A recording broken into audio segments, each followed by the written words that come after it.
Chapter 25. The Color of My Sadness. By a mere chance, Matias saw Layla through the other side of the car window. Layla was running across the road with a beaming smile on her face that he had never seen before. She let her long, loose blonde hair whip around by the wind following her springing footsteps. Matias clenched his hand slightly. He was about to tell the driver to slow down the car, but eventually, he changed his mind and merely scoped a glance at her running towards a middle-aged man who was none other than Bill Remmer. Layla leapt with light steps into the gardener's arms like a winged bird, and the gardener caught her in a bear hug. She appeared like a little girl in his big arms and smiled so widely as if it were the brightest smile in the world, and seeing that the gardener burst into laughter. At that moment, the car whizzed past them. Matias left his gaze from the window and peered down onto his hands. From that slightly raised hand, he still could feel her touch and the lingering smell of her body on that day. The engagement was soon around the corner. By the time Matias felt alleviated by that verity, the car had passed through the gate of the Arvis mansion.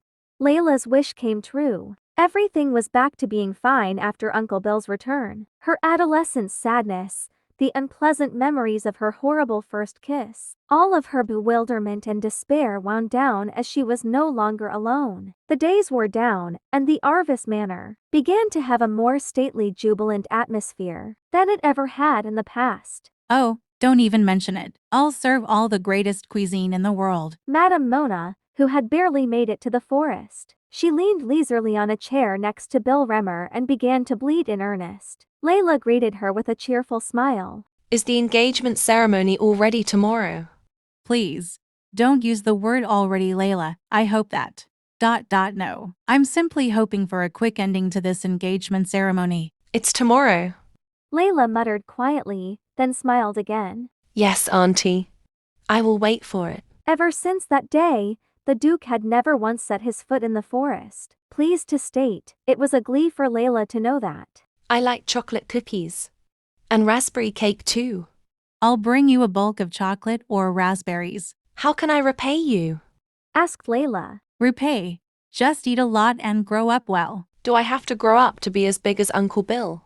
Oh my God, Layla, you'll be single for life if you grow up to his size. Madame Mona giggled as she rose from her seat and waved goodbye. Bill Remmer furrowed his brows, but later he tardily joined in the mirth. Not long after she left, the usual night dawned at the cottage. After having supper with her uncle, Layla tidied the house and opted to sleep for a little while as drowsiness engulfed her. But by the time she awoke, the sun-up had already begun to appear, and the Duke's engagement day was already here. Claudine picked a pastel pink dress for her red-letter day, donned in a gown garlanded with chiffon on top of the silk. Her figure was so graceful and stunning as the event's protagonist. Countess Brant cheered in jollies as she watched her daughter. Her face was etched with odd looks, akin to those of the Brant's maid, who stood in the rear of the room. Claudine smiled sweetly to show her gratitude for the honeyed flattery that had been bestowed upon her. Even at this moment, the spark of pride and satisfaction in her eyes didn't wear off after seeing her reflection in the mirror. It was Claudine's idea,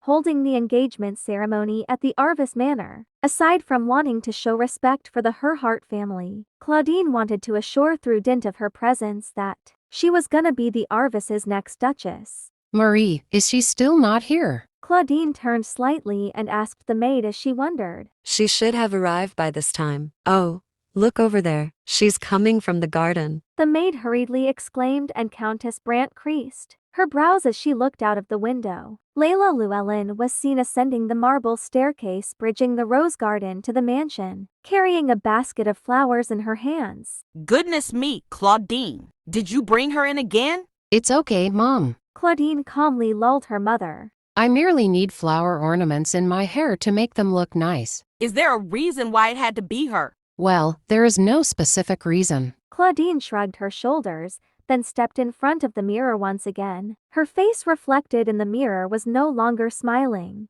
It's a good thing to get flowers and congrats from an old friend. The Arvis house was wrapped up in a festive excitement as the Duke, Herhart's residence, ready to greet the guests who would be in attendance for the engagement party later in the afternoon. Layla plotted the passageway behind the mansion designed for servants to enter. Her feet shook nervously numerous times as she was treading on a floor that sparkled like a clear mirror. Claudine had sent a maid to the cottage to call her in. Layla immediately knew the moment she was told to pick roses to decorate her hair. It wasn't a matter of flowers that Lady Brant wanted to meet her for. Layla began to slow her pace down as she neared the east side of the 4th floor. It was a guest bedroom where Claudine was staying in. Her hand, which was holding the basket, stood out pallid. Her heart felt as if it would pound out of her chest and her lips were feeling parched. No, Layla mumbled, convincing herself. it's merely an unfortunate accident. The Duke would also think the same. So it's fine. There's nothing to be scared of. While she was hesitating, trying to make up her mind, Layla had already set her foot in front of Claudine's bedroom. She knocked on the door and it began to slide open slowly. Hello, miss. I've brought you the roses you had asked for. Layla greeted her with politeness like she usually did. She had brought Claudine a bouquet of roses in the color pink, which matched the shade of the dress she was attiring for today's occasion. Claudine approached Layla with a wide smile. How do I look? Do I look good? Yes, miss.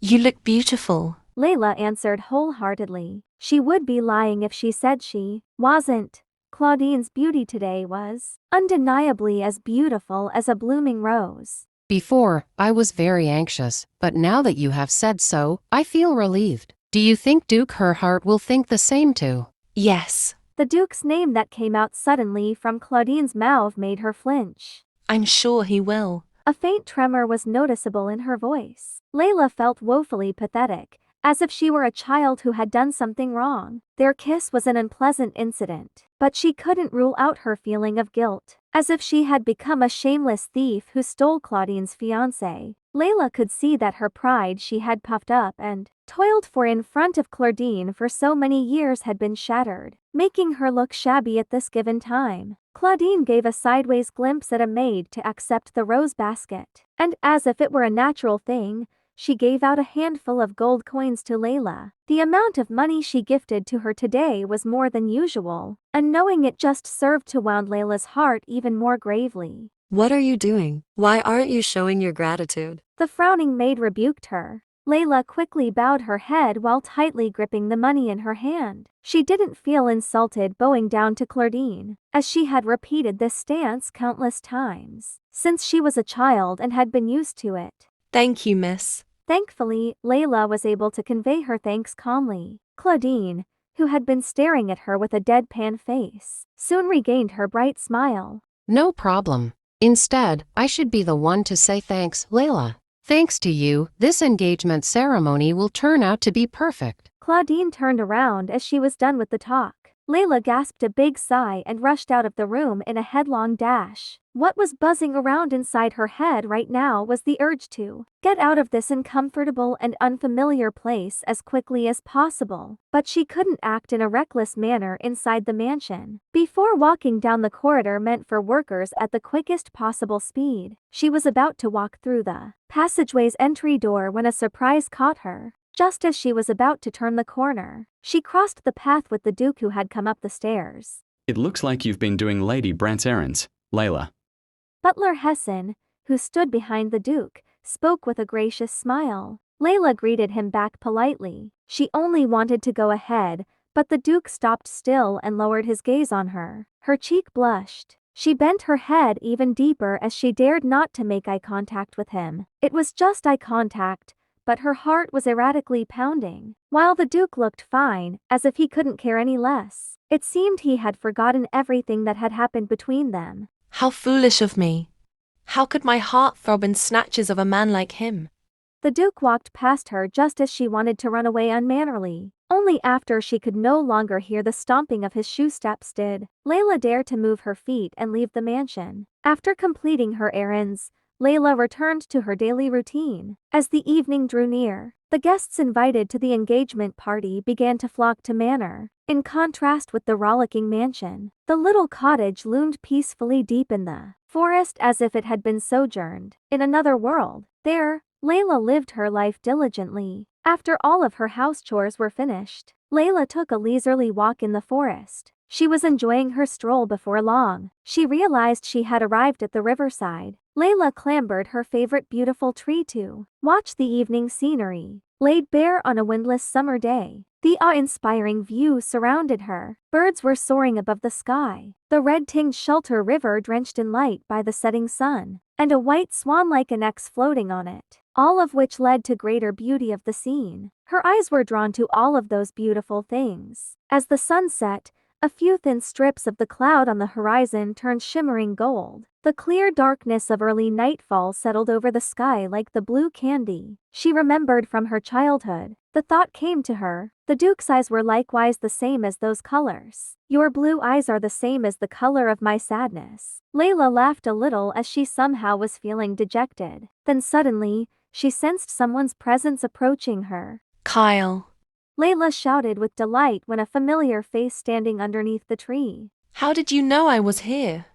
You like taking a stroll on a summer evening. When you go out for evening walks, you always go to this river. Kyle's playfulness had disappeared, and his eyes were deeper and gentler than they had ever been. Layla observed him quietly, his gaze towards her felt a little strange. The wind was sighing through the river, the sound of the leaves rustling in the treetops, and the boughs moaning breached the silence that had been created between them.